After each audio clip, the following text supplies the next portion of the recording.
Explain nerve blocks. What's a good thing? Well, so let me tell you about nerve blocks a little bit, because at the end of the day, when you have pain, typically that pain is traveled to your brain to make you feel a pain sensation by a nerve. So if we can isolate what nerve is causing your pain, a lot of times we can block that nerve from firing a pain signal. How? Well, what we do is we know where every single nerve travels in a human. And actually, we've known that for quite some time. Okay. From human dissections, and even in the Middle Ages, we knew, or they knew where nerves were and where they traveled. And over time, with imaging and MRI and mapping, we literally know where all the nerves are. So you come in to see me, and the first thing you do is I have you fill out the sheet that's it looks like your body, like a human body sitting there. We ask you to shade in your pain.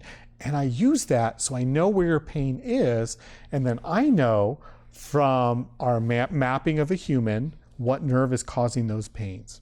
Okay. Then I can go in under x-ray guidance through a needle stick, and you're numb so you don't feel this, and I can inject medicine near the nerves causing that specific pain to block them from firing a pain signal. Kind of like putting them to sleep in a way. Putting them to sleep, yeah.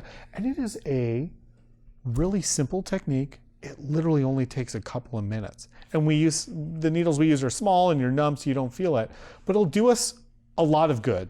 One, it'll block your pain, which I'm sure if you're a patient suffering in pain, that's a really good thing.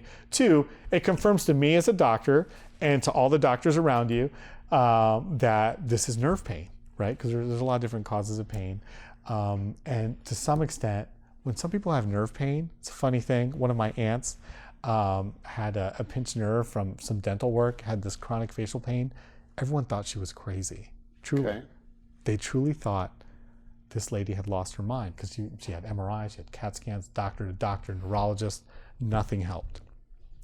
We did something, we did a nerve block on her to that specific nerve that covered that area. Her pain stopped. God. And I went to her and I said, you know what?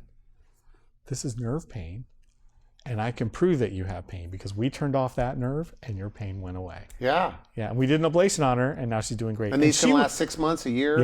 Yeah. Well, after we do a nerve block to confirm the area, the next step is something called an ablation, where if a nerve block lasts a long time, we're all done. Because you know you found... Because we know we found it, and and sometimes the problem of the pain. Correct. And sometimes when we do a block, the nerve will respond by not firing pain signals for a long time. And if it lasts like 6 months, hey, we're good.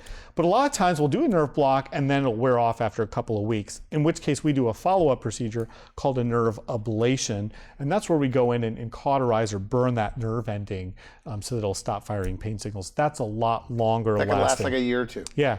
And that nerve does grow back. It doesn't do permanent damage, but that can last significantly longer.